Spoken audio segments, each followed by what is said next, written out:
This is Sarah Preston's digital badging for using a Buret. So first I'm going to show how to set up the ring stand on the clamp.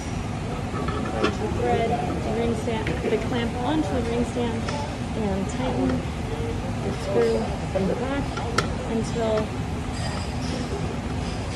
can't anymore. The ring stand will stay on. Next, I will pinch sides outwards and thread the Buret into it. Careful to make sure that none of the markings are obscured. Now that I have my Buret set up on the ring stand and the clamp, I'm actually going to take it out of the clamp the same way I took it in by pinching and releasing it so that I can rinse out the Buret. First things first, to rinse it, you want to make sure that the stopper is perpendicular to the rest of the Buret to ensure that liquids will not fall. I'm going to take some DI water and pour it in, making sure to twirl the Buret as I do so all angles are coated. I'm going to put my hand on the end and once again twirl it around. I'm going to dispense a little bit from the end to ensure that the bottom portion of the Buret gets rinsed.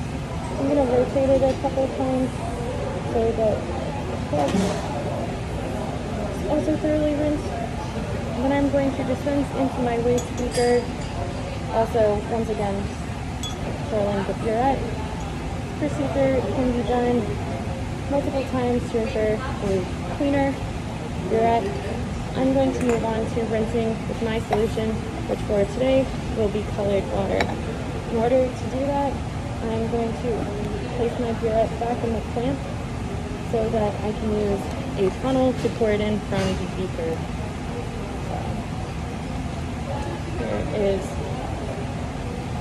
a Buret funnel. Just going to pour a small amount in. So now I have some of my sample, which is colored water today.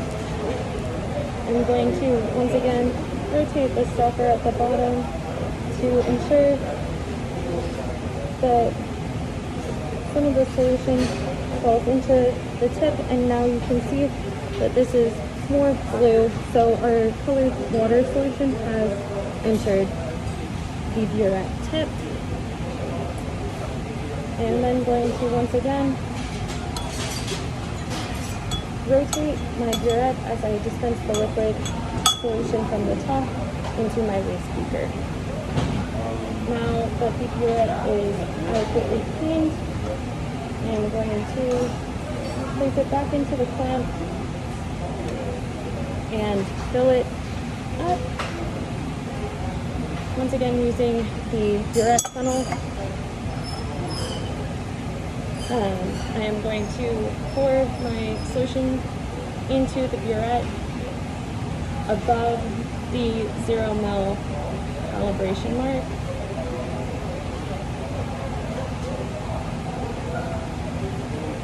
And then going to release some of the liquid from the Buret either to the 0 ml mark or another mark of your choosing, which will then need to be recorded to be subtracted from the final volume of solution used.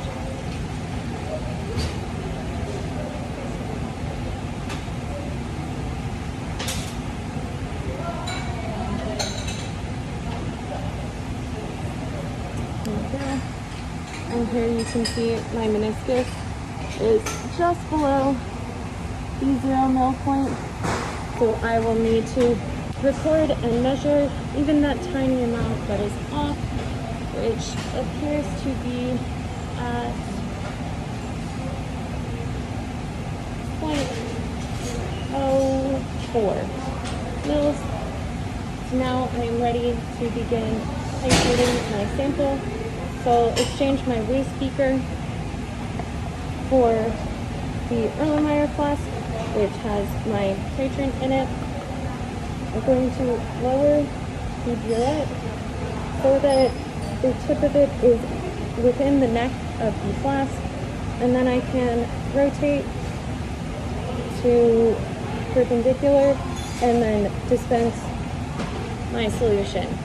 The first time you use the Buret for titrating, you should do this process very slowly and keep an active eye on the color of your solution.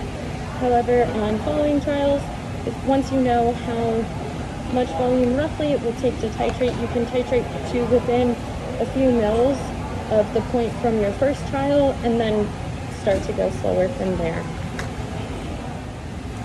In this case, I will just dispense an unknown amount of solution into the Erlenmeyer glass, and I'm going to stop and take a reading from the Buret. So here is my meniscus at roughly